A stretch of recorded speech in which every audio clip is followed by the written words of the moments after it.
My best friend sat on the edge of my hospital bed, holding my newborn daughter, and smiled. I'm just glad the baby is finally here, she whispered. Now I don't have to keep your husband company at night anymore. My blood ran cold. I was still hooked up to the IV. Barely 12 hours after an emergency C-section. My husband Tom had just walked in the door carrying a tray of coffees.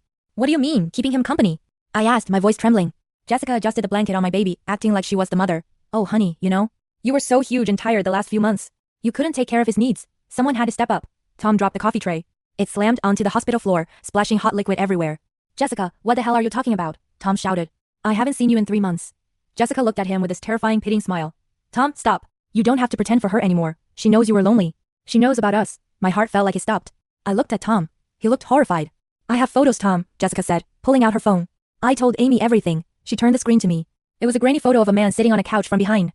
This is Tom at my apartment last Tuesday, she said. Tom walked over, took my hand, and looked me dead in the eye. Amy, I swear on our daughter's life, that is not me.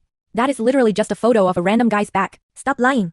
Jessica snapped, her voice getting high and desperate. You came to me, you said Amy was boring. You said you missed having a real woman.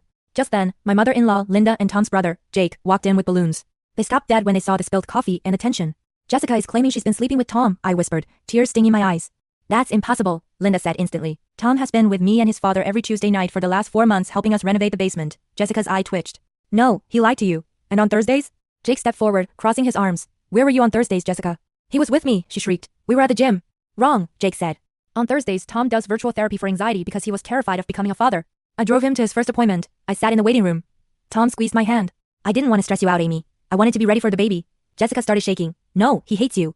He told me he wished I was the one having his baby. She started scrolling frantically through her phone. Look. His car, outside my house. She held up a photo of a silver sedan parked on a street. I looked at the photo. Then I looked at her. Jessica, I said calmly. Tom drives a black Toyota. That is a silver Honda. The room went silent. The air conditioner hummed. Jessica stared at the photo, blinking rapidly. It must be a rental, she stammered. He rented it to hide from you. I have never rented a car in my life, Tom said, disgusted. Jessica, show us the texts. If we had an affair, show us the messages. She froze. She clutched her phone to her chest. I deleted them.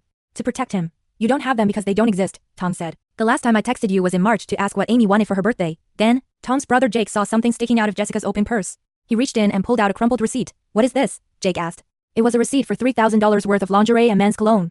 I bought those for him, Jessica screamed, finally snapping. I bought them for our nights together. But he never wore them, did he? I realized. You bought them. You bought the crib in your apartment. You took those photos of random cars. I was manifesting. Jessica screamed, standing up. I was preparing. He belongs with me. I saved him from your boring marriage. Security arrived 30 seconds later. As they dragged her out, she was still screaming that Tom loved her and that I had stolen her life. Tom got a restraining order the next day. We found out later she had an entire shrine dedicated to him in her closet. Note to self. If your friend offers to help with your husband, change the locks.